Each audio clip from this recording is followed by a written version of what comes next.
C'est le froid qui a fini par endormir définitivement le bébé babouin. Et l'Egadema s'est résolu à le quitter pour se nourrir de sa mère. Mais cette nuit-là, pendant un court instant, la nature nous a montré un spectacle étrange. L'Afrique a le don de nous révéler d'étonnants secrets juste quand nous pensions la connaître si bien. Les mythes et les légendes dansent dans ces antiques forêts où les chouettes crient votre nom et les hippopotames parlent aux dieux. Un nouveau voile de mystère est venu s'ajouter avec cette nuit où un léopard a serré un babouin contre son cœur.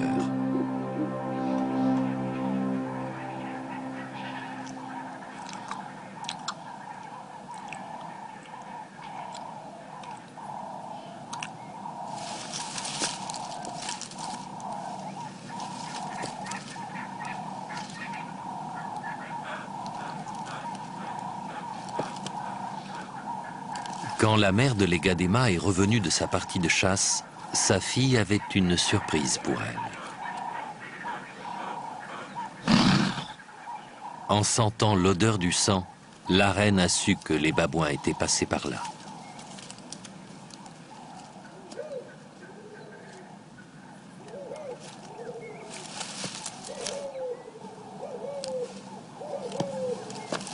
Entre les deux léopardes, les retrouvailles étaient toujours l'occasion de jeux et de fausses bagarres.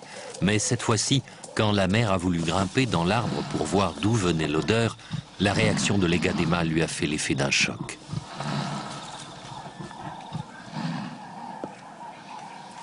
La petite l'a attaqué par surprise et violemment. La mère a reculé sans doute parce qu'elle a senti que c'était un tournant dans leur relation et que l'Egadema avait le droit de défendre son butin.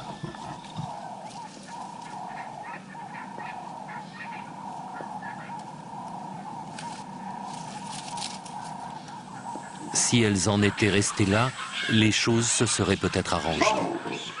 Mais les babouins sont revenus, cherchant leur camarade disparu et son bébé dans la forêt. Malgré ce succès, l'Egadema savait qu'elle devait céder du terrain.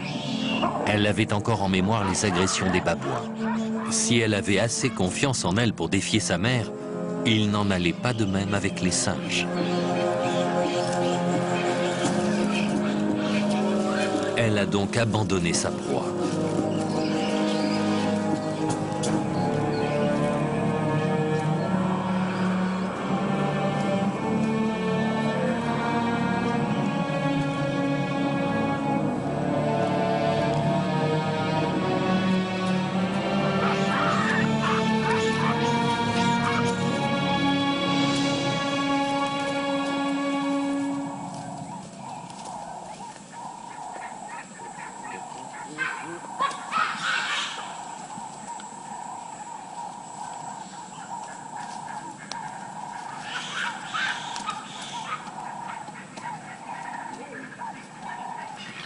Immédiatement, sa mère a su quoi faire.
L'Egadema est alors redevenu un tout jeune léopard, écoutant attentivement les sons dont dépendait sa survie.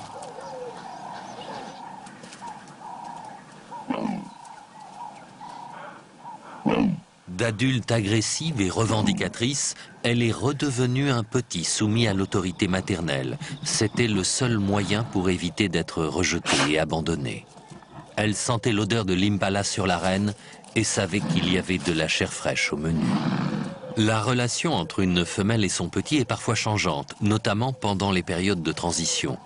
Surtout quand la mère se sent encore responsable de la survie de son bébé, mais qu'elle est de plus en plus tiraillée par le désir de redevenir un félin solitaire. C'est l'Egadema elle-même qui avait ouvert ce nouveau chapitre, mais elle semblait réticente à quitter la protection maternelle. Il ne manquait plus qu'un déclic. Encore cette odeur.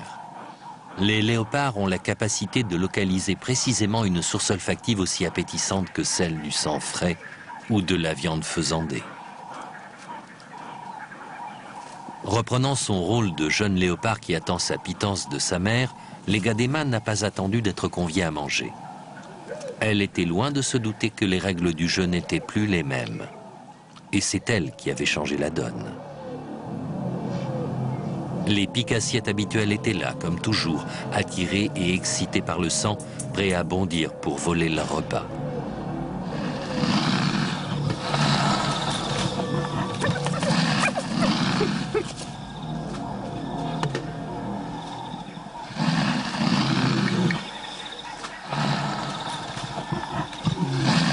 Les hyènes étaient de plus en plus entreprenantes et l'Egadema a décidé d'emporter la dépouille de l'antilope plus loin. C'était une bonne idée, mais l'impala pesait près de 2 fois son poids et ses pattes la gênaient pour grimper.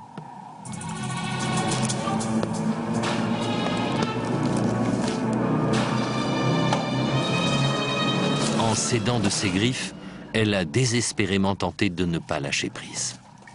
C'était une erreur.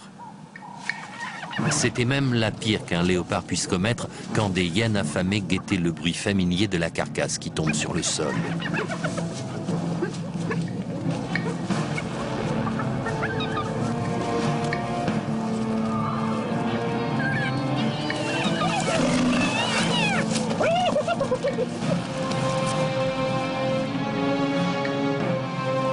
Même une troupe de lions réfléchirait à 2 fois avant d'entreprendre une contre-attaque face à des hyènes déchaînées. Mais l'Egadema n'était pas prête à accepter sa défaite. Peut-être a-t-elle réalisé que c'était de sa faute si elle avait perdu la proie. Et les grognements de sa mère derrière elle l'ont sans doute poussée à agir.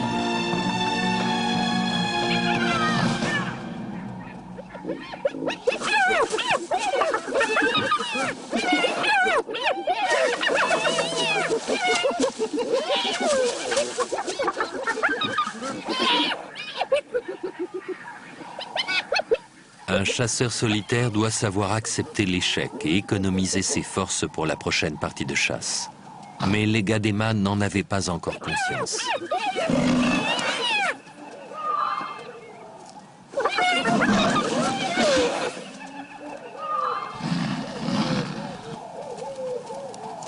Comme toujours, sa mère l'avait parfaitement compris.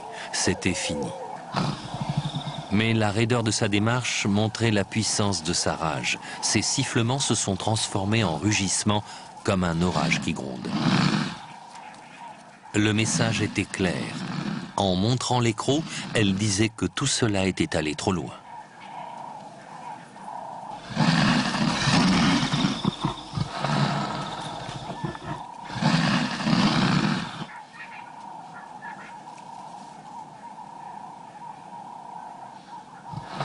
Puis sa fureur s'est reportée sur la cause de l'incident, l'Egadema, complètement déboussolée.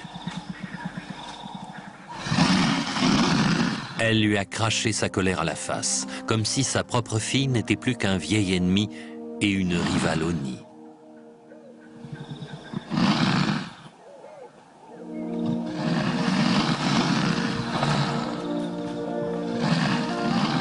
L'Egadema n'était plus une tueuse de babouins ou une combattante héroïque de hyènes.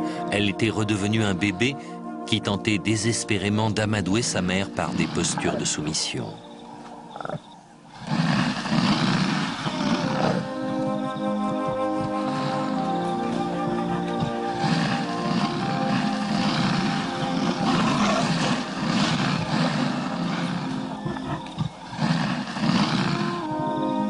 Entre elles, ce fut un moment intense. Il y eut un glissement décisif qui a redéfini leur relation. Les Gadema ne seraient plus jamais le bébé de sa mère. C'était terminé et elles le savaient toutes les deux.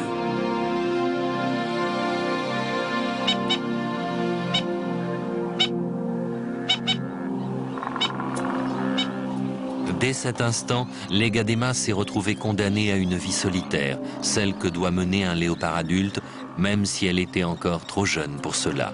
Désormais, sa survie dépendrait d'elle et d'elle seule.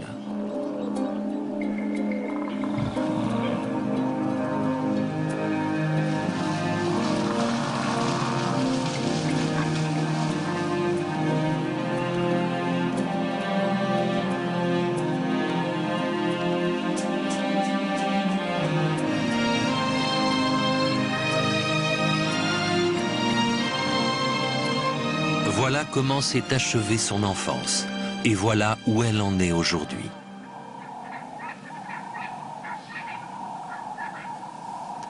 Comme si sa vulnérabilité était palpable, un intrus fait déjà irruption sur son territoire.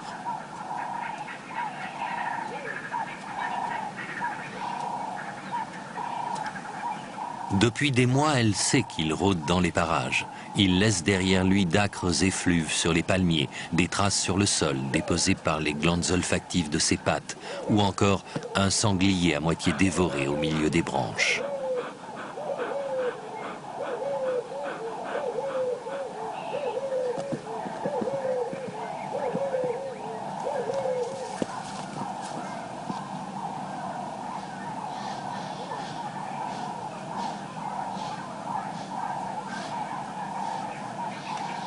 Les léopards savent se lever confortablement dans les courbes d'un arbre. Visiblement, ce jeune mâle déborde d'assurance. Elle savait qu'un jour, il allait approcher. Et aujourd'hui, il l'a enfin rattrapé.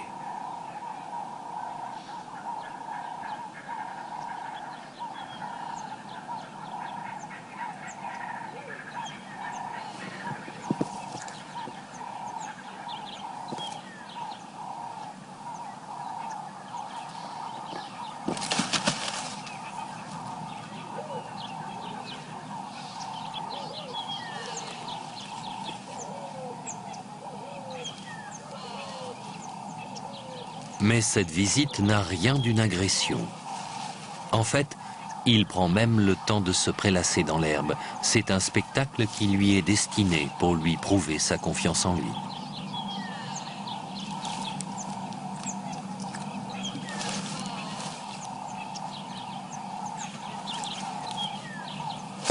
Mais bien sûr, c'est une erreur tactique. En s'affichant ainsi à découvert, il a attiré l'attention de la troupe de babouins et de son chef amateur de viande fraîche. Cela fait des années que les singes peaufinent leur technique de harcèlement des léopards. Mais cette fois-ci, le mâle dominant ne provoque pas la même réaction que d'habitude. Ses menaces acrobatiques commencent à attirer le reste de son groupe. Il lance son cri de guerre. Tous contre le léopard. Les Gadema a déjà entendu ces appels terrifiants, mais ils étaient toujours dirigés contre elle. Et elle n'avait jamais vu un léopard réagir avec autant de dédain, aussi peu de crainte aux provocations de ses ennemis jurés. Grâce aux années passées à intimider les Gadema et sa mère, les singes sont devenus intrépides, du moins jusqu'à présent.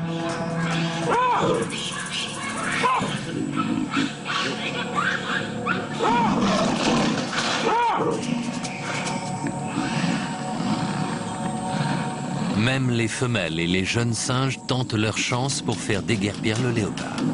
Mais ils se retrouvent face à un regard stoïque, des crocs prêts à mordre et une énergie gonflée à bloc sur le point d'exploser.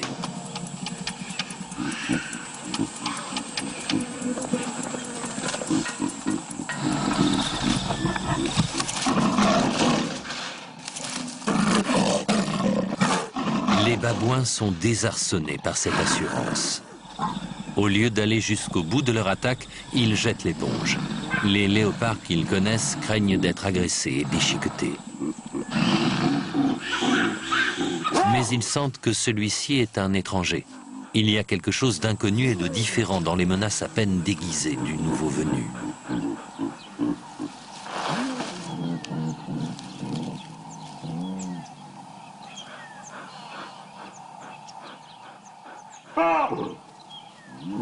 Tandis que les babouins déposent les armes, Legadema vient voir tout cela de plus près, sans prendre la peine de se cacher. Il est temps de faire connaissance avec ce grand mâle au pelage sombre. Ces petits bruits sont une tentative de communication amicale. Elle se présente et tente de voir quelles sont les intentions de l'étranger.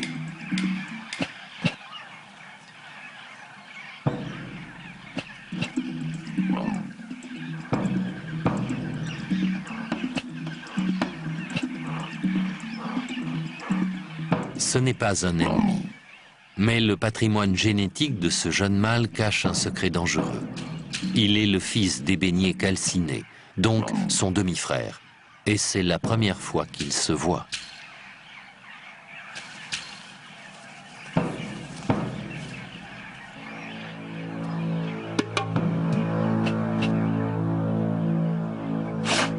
Si elle encourage ses avances, sa vie en sera bouleversée, de même sans doute que l'avenir de la longue lignée de femelles dont elle est la seule héritière.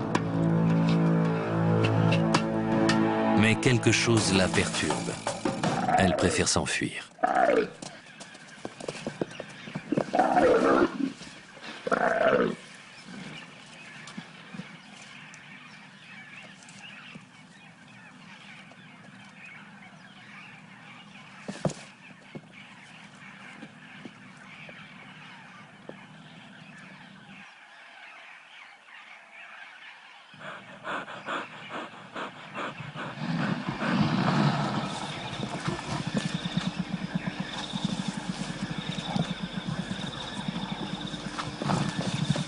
Le temps est son allié. À Mombo, les mâles peuvent se déplacer dans un rayon d'une 60aine de kilomètres, en traversant le territoire d'une 12aine de femelles. L'étendue de la zone géographique ainsi couverte est le meilleur rempart contre la consanguinité. Peut-être qu'au moment où elle sera prête à s'accoupler, son demi-frère sera loin, à la recherche d'autres conquêtes.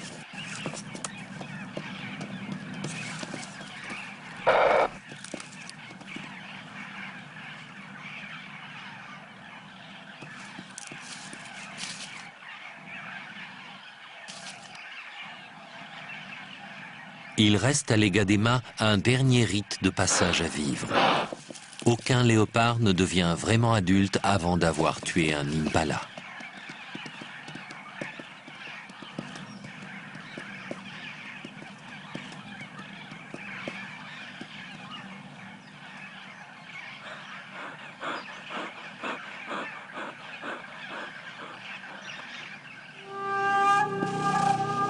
Sa mère a toujours été une grande chasseuse et un bon professeur.